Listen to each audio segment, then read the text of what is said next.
Hello friend, आज आपण यूएसचे lecture number 20 बघणार आहोत. तर लास्ट लेक्चरला आपण फिक्स्ड रेग्युलेटर बघितले होते. 79XX 78XX हे बघितले होते आणि आजच्या लेक्चरला आपण हा टॉपिक स्टार्ट करायचा. हे लास्ट कालच्या लेक्चरला मी व्हिडिओ तुम्हाला शेअर केलेले आहेत यूट्यूबचे. तर आज आपण बघायचा next dual polarity power supply.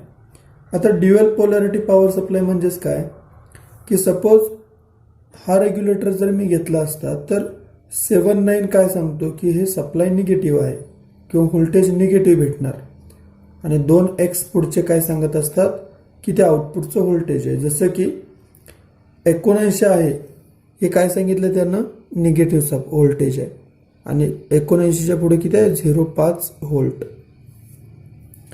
तसंच हे 79 म्हणजे निगेटिव्ह आणि पुढचे 12 म्हणजे आउटपुटचं व्होल्टेज -12 व्होल्ट.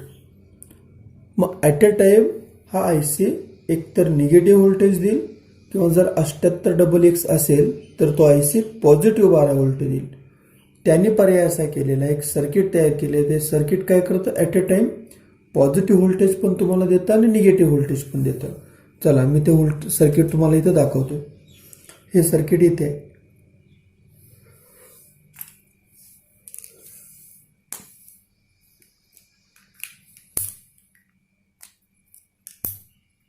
इथं आहे बघा सर्किट. हा ट्रान्सफॉर्मर झाला. हे 4 डायोड जे कनेक्ट केलेले आहेत उलटे सुलटे हे झालं ब्रिज सर्किट, ब्रिज रेक्टिफायर. इकडे इनपुट AC आला, AC सिग्नल रेक्टिफायरला दिला. रेक्टिफायरनं त्याचं काय केलं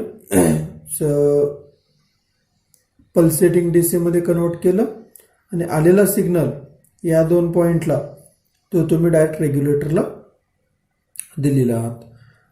कपॅसिटर पॅरललमध्ये लावलेलं आहे त्यामुळे फिल्टरचं काम हे करतं बरोबर. इथं रेग्युलेटर लावलेलं आहे, परत इथं पुढे कपॅसिटर लावलेलं आहे आणि कनेक्ट करताना वरच्या हाफ पोर्शनला 7812चा IC लावलेला आहे, रेग्युलेटर IC म्हणतो. आणि तो कोणता लावलेला आहे 7912चा IC लावलेला आहे. म्हणजे जर तुम्ही लास्टला जर चेक केलात तर हा मधला कॉमन पॉईंट असतो बरोबर.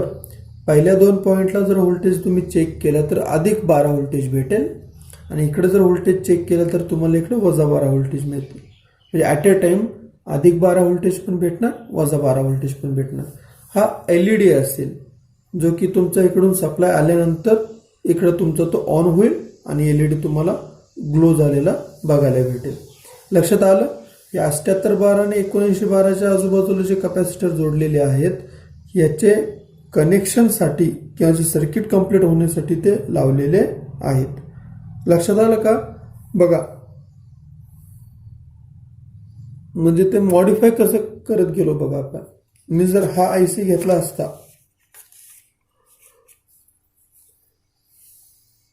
78चा तर मला फक्त एकच सप्लाय भेटला असता 78 साठी पॉझिटिव्ह आणि 0.5 म्हणजे 0.5 व्होल्ट. इकडे 78 साठी पॉझिटिव्ह यायला 12 व्होल्ट.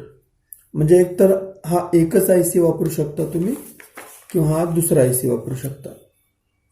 तिकडं 78चं वापरलं तर पॉझिटिव्ह व्होल्टेज भेटेल, 79 वापरलं तर निगेटिव्ह व्होल्टेज भेटेल. त्यांनी रेक्टिफायर सर्किटचा यूज करून ड्युअल पोलॅरिटी पॉवर सप्लाय तयार केलेला आहे. तुम्ही फक्त या ठिकाणी हे 2 IC फक्त चेंज करू शकता. तर रेग्युलेटर IC म्हणतो आपण. ओके. हे 2 तुम्हाला जे हवे ते तुम्ही कनेक्ट करू शकता त्या ठिकाणी. म्हणजे 7812च पाहिजे असं नाही, 7824 7924 म्हणजे ॲट अ टाइम 2 सप्लाय तुम्हाला भेटतील.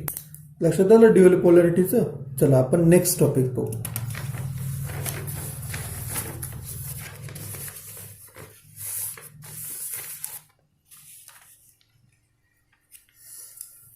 रेग्युलेटरमध्ये लास्ट असेल, पहिले होते ते फिक्स्ड होते, नंतर होतं ड्युअल पोलॅरिटी. आता आपण बघतोय IC 723 the general purpose regulator. आता हा IC 723 का जनरल पर्पज का म्हटलं तर प्रिव्हियस 2 रेग्युलेटर जे आपण बघितलेले आहेत 78XX 79XX ड्युअल पोलॅरिटी. याच्यामध्ये तुम्हाला एकच व्होल्टेज भेटायचं, ते फिक्स्ड असायचं, ते चेंज नसायचं. आता ड्युअल पोलॅरिटीचा जो बघितला आपण, त्याच्यामध्ये पण काय झालं होतं, एकतर 79 पॉझिटिव्ह भेटत होता 12 व्होल्ट किंवा प्लस 12 व्होल्ट भेटत होता. हे फिक्स असायचे, त्याला फिक्स्ड म्हणतात. हे व्हेरिएबलमध्ये येतं. व्हेरिएबल म्हणजे का बघा, की हा त्याचा आयसी किती पिनचा आयसी तो आपण चेक करूया. 1 2 3 4 5 6 7 8 9 10 11 12 13 14 म्हणजे इथं 14 पिनचा आयसी आहे आणि प्रत्येक पिनला वेगवेगळं असं नाव दिलेलं आहे. एनसी म्हणजे no connection, current limit, current sense 3 नंबरची पिन, 4 नंबरची पिन इन्व्हर्टिंग इनपुट म्हणजे positive supply, non inverting, inverting म्हणजे निगेटिव्ह, इन्व्हर्टिंग म्हणजे निगेटिव्ह, नॉन इन्व्हर्टिंग म्हणजे पॉझिटिव्ह, फी रेफरन्स VCC. त्यानंतर इकडे जातो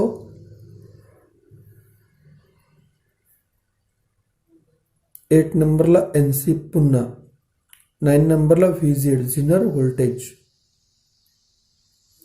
इकडे output voltage VC capacitor voltage, इकडे परत positive VCC negative VCC, frequency compensation आणि पुन्हा इथं नो कनेक्शन. तर हा आयसी काय करतोय बघा, तुम्हाला तिथे सांगितले बघा की 2 व्होल्ट पासून 7 व्होल्ट किंवा 5 व्होल्ट पासून 15 व्होल्ट पर्यंत तो व्हेरिएबल व्होल्टेज तुम्हाला देतो. व्हेरिएबल फिक्स्ड असं का म्हटलं बघा मी तुम्हाला, फिजिक्स लॅबमध्ये तुम्ही पॉवर सप्लाय एक बघितला असाल किंवा आपल्या कोणत्याही लॅबमध्ये जर बघितलं तर इतका छोटासा पॉवर सप्लाय असतो, ज्याला तुम्ही फ्रंटला नॉब असतात व्होल्टेज सेट करायला.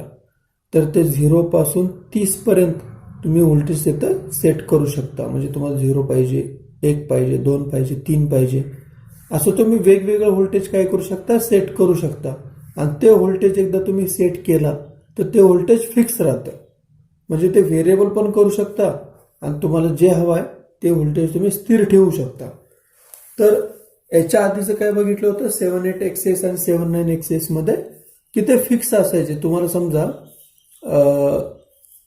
एक सर्किट तयार केलेलं आहे, त्या सर्किटमध्ये 15 व्होल्टेज पाहिजे आणि तुम्ही काय केलात, 15 व्होल्टेजचा आयसी आणलात, 78XS ला 7815चा आयसी लावलात आणि 2 मिनिटांमध्ये तुम्हाला वाटलं की मला आता पुन्हा 12 व्होल्टेज पाहिजे.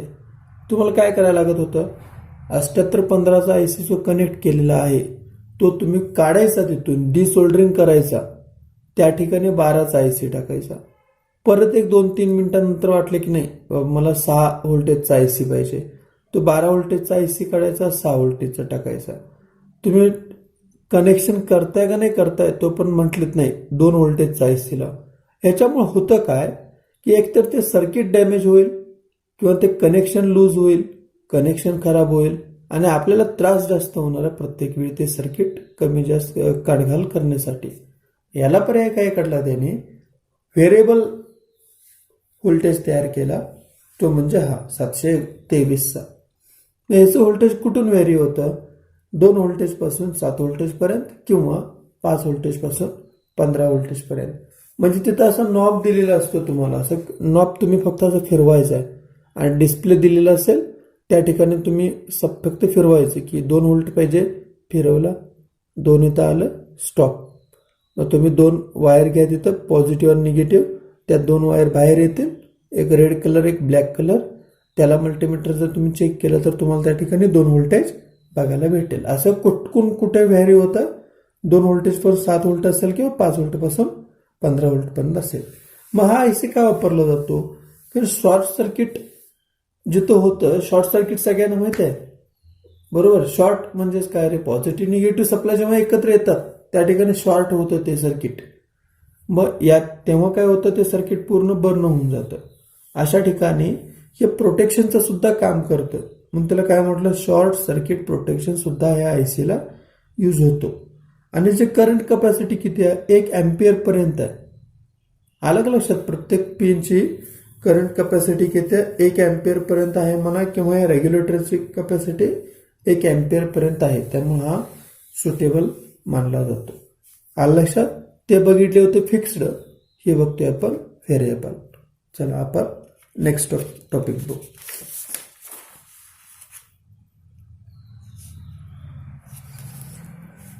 ओके, तर या चॅप्टरमधील लास्टचा टॉपिक आहे DC रेग्युलेटेड पॉवर सप्लाय. आता DC रेग्युलेटेड पॉवर सप्लाय म्हणजे काय आहे बघा. तुम्हाला ब्लॉक डायग्राम इथे मी ड्रॉ केलेले. ट्रान्सफॉर्मर आहे बरोबर, त्यानंतर रेक्टिफायर आहेत. मग रेक्टिफायर तुमचे हाफ वेव्ह असतील किंवा फुल वेव्ह असतील. मी लिहिलेले आहेत तिथं. फिल्टर आहेत, कॅपॅसिटर, इंडक्टर, LC, CLC 4 टाईपचे फिल्टर आहेत. त्यानंतर येतो रेग्युलेटर. म्हणजे हा जो चॅप्टर आपण स्टार्ट केलेला आहे का, तो चॅप्टर तुमचा शेवटचा ब्लॉक येतो. म्हणजे 78XX IC वापरा, 79XX IC वापरा, किंवा आता बघितलं तर 723 नंबरचा IC वापरा, काही वापरा, ते शेवटचाच ब्लॉक आहे. आता हे होतं काय बघा, हे जे मी सिग्नल काढलंय का, तुमचा AC वेव्ह जी काढलेली आहे 230 व्होल्टेजची, ही AC वेव्ह मी डायरेक्ट इथं सोडणार आतमध्ये, आणि ही वेव्ह अशा आतून फिरत इथून बाहेर पडेल, याच्या आतमध्ये जाईल, इथून बाहेर पडेल, याच्या आतमध्ये जाईल. ओके, इथून बाहेर पडेल, याच्या आतमध्ये जाईल, इथून बाहेर पडेल, याच्या आतमध्ये जाईल, आणि इथून बाहेर पडेल. म्हणजेच बाहेर पडणार इथून, म्हणजे आतमध्ये जाईल ही, आणि बाहेर येईल ही.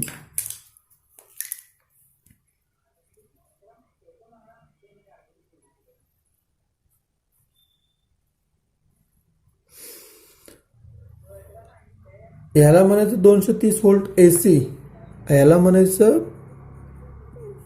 Pure DC.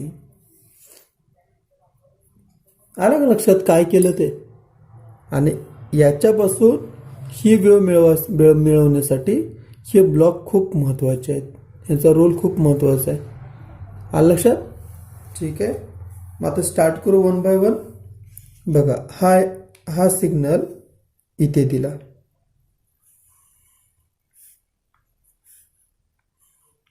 दिसते सगळ्यांना.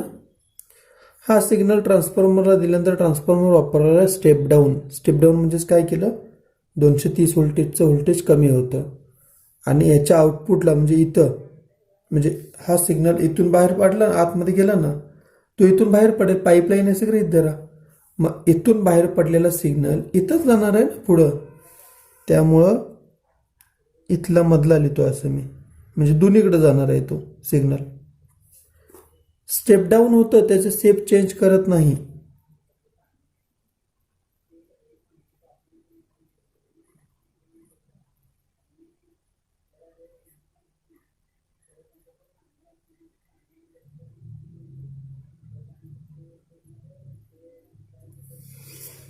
आलं लक्षात.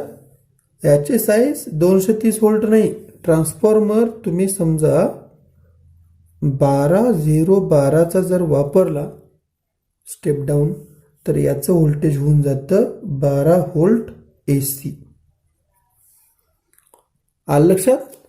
म्हणजे ही वेव्ह ट्रान्सफॉर्मरपासून बाहेर पडते, आणि ती वेव्ह जाते कुठं, रेक्टिफायरला. आलं लक्षात. रेक्टिफायर काय करतो, आलेली AC वेव्ह आहे त्याचं रेक्टिफायर करतो, आणि त्याचं पल्सेटिंग DC मध्ये कन्व्हर्जन करतो. पल्सेटिंग DC इथे ड्रॉ करतोय, म्हणजे हे आउटपुट ह्याचं असेल, इथून बाहेर पडताना तो या शेपमध्ये वेव्हफॉर्म तयार करतो.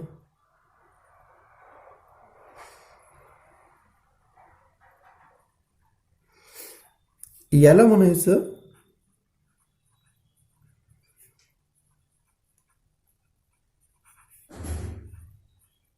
Pulsating DC. आलं लक्षात. म्हणजे ही वेव्हफॉर्म कुठून मिळाली, रेक्टिफायरचं आउटपुट इथून बाहेर पडली, ती इथून बाहेर पडली, तशीच ती काय करेल, आतमध्ये जाईल. त्याच्यामुळे मी दाखवताना ही कंबाईन मधली वेव्हफॉर्म दाखवतो, म्हणजे इथली वेव्हफॉर्म आहे ती बरोबर. ही वेव्हफॉर्म घेतली फिल्टरने. फिल्टरने काय केलं, याच्यामधले अनवॉन्टेड AC सिग्नल आहेत, AC कंपोनंट आहेत, ते डिलीट केले आणि DC करण्याचा प्रयत्न केला. त्यामुळे ह्या ब्लॉकमध्ये जी वेव्हफॉर्म भेटणार आहे ती कशी भेटेल, तर हे कर्व इथून लास्टपर्यंत टच झाला आहे बघा. तर टच नाही होणार तिथं, तो थोडासा वरती जाईल असा. म्हणजे हा जो पोर्शन आहे इथला, बरोबर आहे का, तो इथला आणि इथला पोर्शन बघून घ्या तुम्ही. हे टच झालेलं आहे, हे टच झालेलं नाही.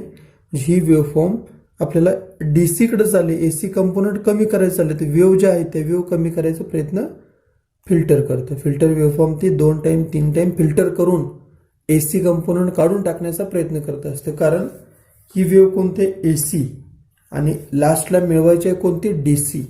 मग प्रत्येक ब्लॉकमधून हे हळूहळू ACचं रूपांतर DC मध्ये करत नेतं, AC कमी करून DC कन्वर्ट करत नेतं. त्याच्यामुळे इथं हा AC काय कमी करू शकत नाही. याने AC केलं 50% कमी, याने AC कमी केलं 30% कमी, आणि हा काय करेल, राहिलेले 20% याच्यातले काढून टाकेल आणि प्युअर DC सिग्नल तयार करेल. लक्षात आलं सगळ्यांना, हे circuit DC regulated power supply.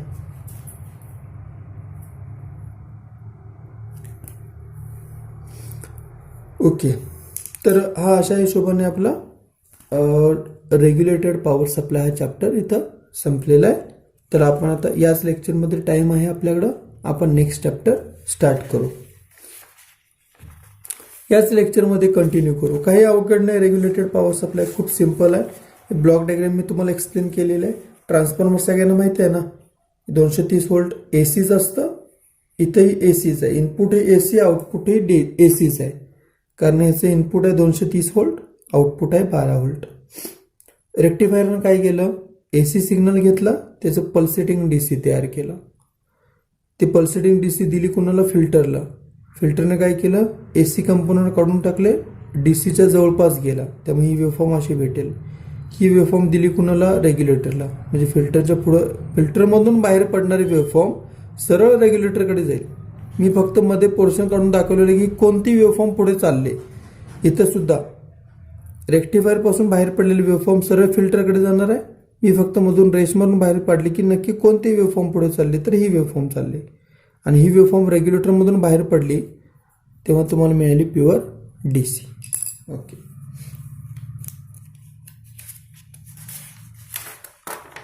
तर आता आपण नेक्स्ट चॅप्टर स्टार्ट करतोय, सेकंड लास्ट, ट्रान्झिस्टर. ओके, तर ट्रान्झिस्टर चॅप्टर खूप महत्वाचा आहे, तुम्हाला खूप IMP चॅप्टर आहे तो. तर आपण आता नेक्स्ट चॅप्टर स्टार्ट करणार आहोत, ट्रान्झिस्टर. ट्रान्झिस्टर हा चॅप्टर खूप महत्वाचा आहे. आणि ट्रान्झिस्टर हा डायोडचं नेक्स्ट व्हर्जन आहे. डायोडचं नेक्स्ट व्हर्जन का म्हटलं त्याला, तर डायोड हा स्विच म्हणूनच यूज केलेला आहे रेक्टिफायरमध्ये, दुसरं काही त्याचं काम नाही. स्विच इनडायरेक्टली कळतं का, ऑन होणे आणि ऑफ होणे. मग त्याचं स्पीड खूप कमी होतं डायोडचं, मग आपल्याला स्पीड जास्त हवं आहे, आणि त्यामुळं त्यांनी नेक्स्ट टॉपिक कंपोनंट तयार केलेलं ट्रान्झिस्टर. पण ट्रान्झिस्टरचा बेनिफिट असा आहे, तो स्विचसाठी तयार करायला गेलेत आणि त्यांनी नवीन एक ॲप्लिकेशन आपल्याला दिलेलं आहे की ॲम्प्लिफायरचं. म्हणजे स्विच म्हणून पण काम करतो आणि ॲम्प्लिफायर म्हणून काम करतो. आता ॲम्प्लिफायर एक्झॅक्ट आहे का, आहे काय की आपण माईक आणि स्पीकरमध्ये जर बघितलं तर माईकमधून जे तुम्ही बोलताय, पण ज्या आवाजामध्ये, ज्या ट्युनिंगमध्ये जेवढे तुम्ही मोठ्या आवाजामध्ये बोलताय, तर त्याच्यापेक्षा 15-20 पटीने स्पीकर तुम्हाला आवाज मोठा देतं. म्हणजे त्यानं काय केलं, सिग्नलची स्ट्रेंथ वाढवली. म्हणजे तुम्ही माईकवरती जेवढ्या स्पीकरनं जेवढा मोठा आवाज येतो तेवढ्या मोठ्या आवाजात आपण काय बोलत नाही. म्हणून ट्रान्झिस्टरचे 2 ॲप्लिकेशन आहेत. पहिलं ॲप्लिकेशन आहे स्विचिंग आणि दुसरं ॲप्लिकेशन आहे ॲम्प्लिफायर. ॲम्प्लिफायरचं काम काय, इनपुट सिग्नल दिल्यानंतरच ते आउटपुटचा सिग्नल ते जे इन्क्रीज करतं, अदरवाईज ते इन्क्रीज करत नाही. ओके, तर डेफिनेशन काय सांगता येईल बघा ट्रान्झिस्टरची. ट्रान्झिस्टर हे 2 पार्टमध्ये डिवाइड झालेलं आहे, ट्रान्सफर प्लस रजिस्टर. आता ट्रान्सफर प्लस रजिस्टर म्हणजेच काय की transfer signal from low resistance circuit to high resistance circuit. कोण करतं ट्रान्सफर? इथं ट्रान्झिस्टरमध्ये. रजिस्टर काय सांगितलं त्यांनी? लो टू हाय रेजिस्टन्स सर्किटला सिग्नल ट्रान्सफर केला जातो. ओके. आता याचा अजून एक पॉइंट आहे की याला बायपोलर ट्रान्झिस्टर का म्हटलं? याला बीजेटी म्हटलं जातं. बीजेटी म्हणजेच कोण? Bipolar transistor. बायपोलर ट्रान्झिस्टर का म्हटलं इथं? डायोडमध्ये जर तुम्ही बघितलात तर पी टाईप सेमीकंडक्टर जर तुम्ही घेतलात, कोणता? P type. तर पी टाईपमध्ये होल्सची मेजॉरिटी जास्त असायची आणि एन टाईप सेमीकंडक्टर जर घेतलात तर इलेक्ट्रॉन्सची मेजॉरिटी जास्त असायची. मग इथं करंट कोण फ्लो करत होतं? होल्स. इथं कोण करंट फ्लो करत होतं? इलेक्ट्रॉन्स. याचा अर्थ करंट तुमचे दोन्ही कंपोनंट फ्लो करतात. होल्स पण फ्लो करतात आणि इलेक्ट्रॉन्स पण फ्लो करतात. मग ह्या सर्किटमध्ये ट्रान्झिस्टरमध्ये करंट फ्लो करण्यासाठी एक कोणता तरी मीडिया सफिशियंट आहे, इलेक्ट्रॉन्स आणि होल्स. पण इथे काय होतं? दोन्ही करंट फ्लो करतात, इलेक्ट्रॉन्स पण करतात, फ्लो पण करतात, होल्स पण करतात. मग त्यामुळे त्याला काय म्हटलं? बायपोलर म्हटलं. बाय म्हणजे दोन. ओके. त्यामुळे करंट फ्लो करण्यासाठी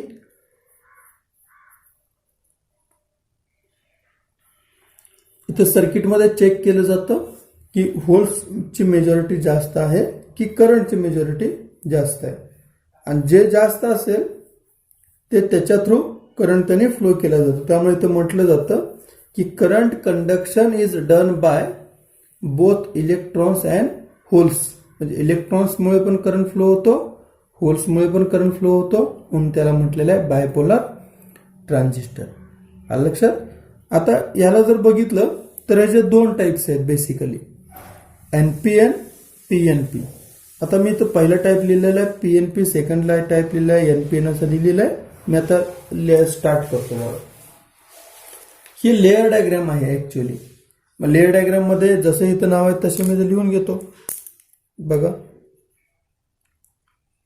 एन पी एन आणि सेकंड आहे पी एन पी. ओके. आता टर्मिनलला नाव लिहू आपण. तर हा असेल इमिटर, हा असेल बेस, हा असेल collector. Same emitter, base, collector इथे नाव लिहितो. टर्मिनलची नाव. ई म्हणजे इमिटर,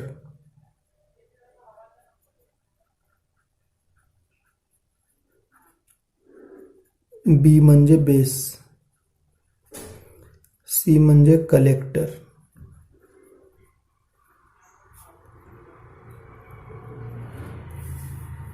आलं लक्षात? इमिटर, बेस आणि कलेक्टर ही लेअर डायग्राम झाली. कलेक्टर म्हणजे कलेक्ट करणे, बाकी काही नाही करायचं. इकडून आलेले इलेक्ट्रॉन्स होल्स आहेत ते फक्त कलेक्टरनं कलेक्ट करायचं काम करतं. आता त्याचं सिम्बॉल आपण ड्रॉ करूया. सिम्बॉल मी हॉरिझॉन्टली ड्रॉ करतो किंवा व्हर्टिकली ड्रॉ करतो. हॉरिझॉन्टली जर ड्रॉ करायचं झाला तर असाच सिम्बॉल आहे. सिम्पल आहे, काय अवघड नाही त्याचा.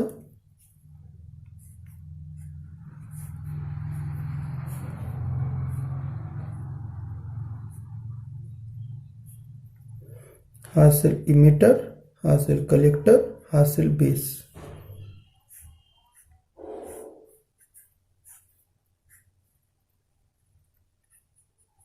Emitter, collector, base. आलं लक्षात?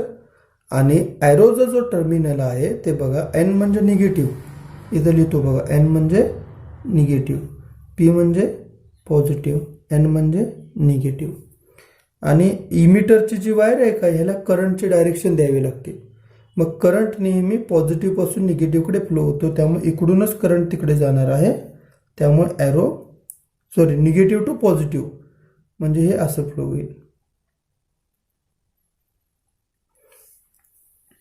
बरोबर आहे का? पॉझिटिव्ह पासून निगेटिव्हकडे करंट फ्लो होत राहील. त्यामुळे हा सप्लाय ॲरोचे डायरेक्शन खाली दाखवले. ॲरोचा बाण फक्त इमिटर टर्मिनललाच दाखवायचा आहे. आता इकडे जातो.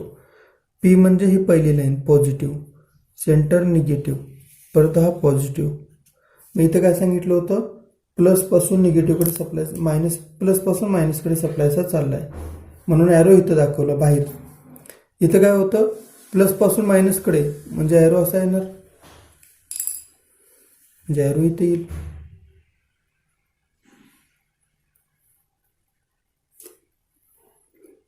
आलं लक्षात. हे असेल NPN ट्रान्झिस्टर, हा असेल PNP ट्रान्झिस्टर. आणि ट्रान्झिस्टरला 3 टर्मिनल आहेत, इमिटर, बेस आणि collector. Okay.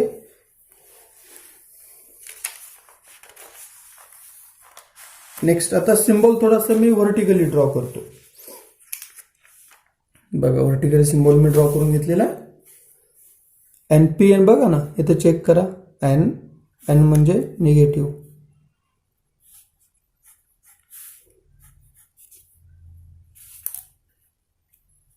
Negative, positive, negative. PNP positive, negative, positive. NPN positive to negative supply जातो म्हणून ॲरो खाली केलेला आहे. निगेटिव्ह पॉझिटिव्ह टू निगेटिव्ह जातो म्हणून सप्लाय वरती केलेलं आहे. हे त्याचं सिम्बॉल असेल. खूप सिम्पल सिम्बॉल आहे. आता मी इथे एक डायग्राम ड्रॉ केलेलं आहे. बघा नळाचे एक डायग्राम तुम्हाला दिसते का, चेक करा. मी ते पेनाने ड्रॉ करतोय. तर का डायग्राम ड्रॉ केलेली आहे की ट्रान्झिस्टरचं वर्किंग सेम याच्यासारखं आहे. चला मी ते ड्रॉ करून दाखवतो तुम्हाला, म्हणजे लक्षात येईल तुमच्या.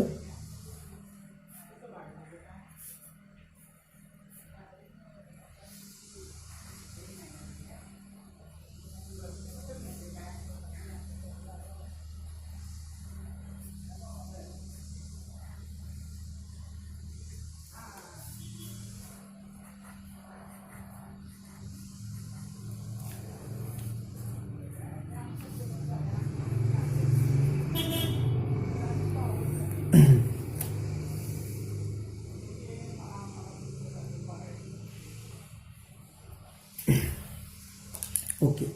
हे ॲप्लिकेशन आहे, म्हणजे तुम्हाला समजण्यासाठी पेपरमध्ये कुठेही डायग्राम ड्रॉ करायचं नाही, की नक्की ट्रान्झिस्टरचं काम होतं कसं ते आपल्याला फक्त बघायचं आहे. बघा मी जर डायोडच्या बाबतीत बोललो तर मी तर डायोडचा सिम्बॉल ड्रॉ करतोय.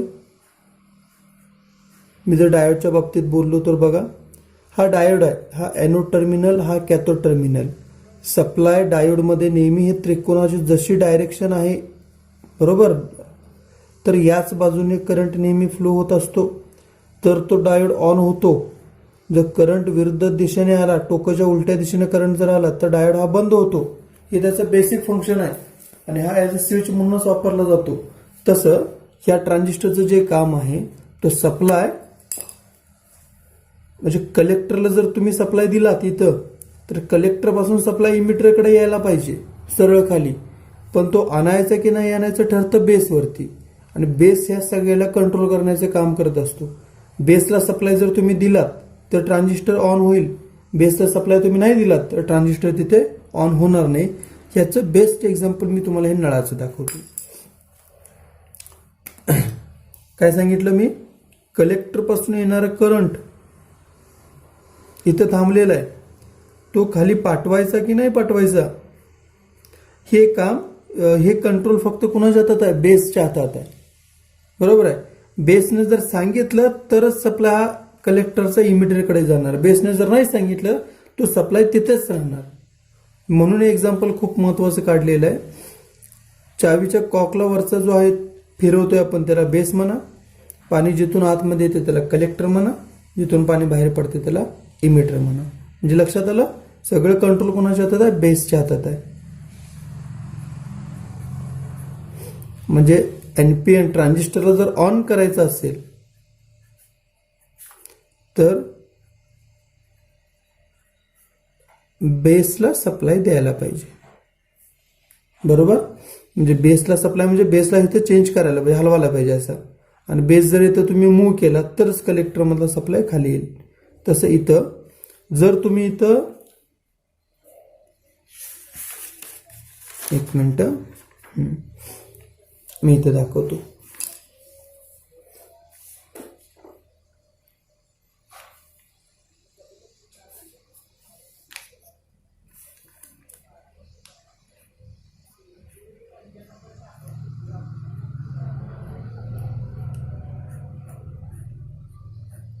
एकच घेतो मी इथं. हा कोण झाला? Collector base emitter. Collector base emitter. बेसला जाणारा सप्लाय तुम्ही पहिला टाकला 0. तर 0 टाकल्यानंतर हे कामच करणार नाही. त्यामुळे इकडं भले तुम्ही 12 व्होल्ट सप्लाय दिला असाल तर तो सप्लाय खाली येणारच नाही, कारण याने ऑन केलेलं नाही. त्यामुळे जो स्विचचं काम करतो ते आपल्याला पुढे जाऊन बघायचं आहे. फक्त एक बेसिक फक्त माहिती असू दे तुम्हाला की बेसला सप्लाय दिल्याशिवाय हा 12 व्होल्ट सप्लाय खाली येणार नाही. जर तुम्ही याला ऑन केलात म्हणजे एक 2 व्होल्ट दिलात तर काय होतं, हा स्विच इथं जोडला जातो आणि इकडे जे तुम्ही 12 व्होल्ट देणार आहे ते सरळ 12 व्होल्ट कुठं जाईल? इमिटरकडे जाणार आहे. लक्षात आलं का सगळ्यांच्या? त्यामुळे बेसचा पार्ट खूप महत्त्वाचा आहे. हे झालं NPN ट्रान्झिस्टरचा 2 सिम्बॉल काढलेले आहेत. हे जस्ट ॲप्लिकेशन तुम्हाला सांगितलेलं आहे. हे लक्षात राहण्यासाठी सांगितलं नक्की होतं काय त्याच्यामध्ये. तर आपल्याला आता काय करूया, आपण NPNच्या रिलेटेड एखादं त्याचं वर्किंग प्रिन्सिपल बघू, किंवा आपण ते वर्किंग प्रिन्सिपल NPNचं नेक्स्ट लेक्चरला बघू की नक्की त्याच्यामध्ये NPN मधून सप्लाय फ्लो होतो कसं. आता मी इथे जस्ट सांगितलं तुम्हाला बघा की कलेक्टरपासून सप्लाय येतो आणि इमिटरकडे जातो. फक्त त्याला पाठवायचं की नाही पाठवायचं कंट्रोल कोणामध्ये असतो? बेसच्या हातामध्ये असतो. त्यामुळे बेसला खूप महत्त्वाचा पार्ट समजला जातो. बेस ठरवतो की ट्रान्झिस्टरला ऑन करायचं आहे की नाही करायचं आहे.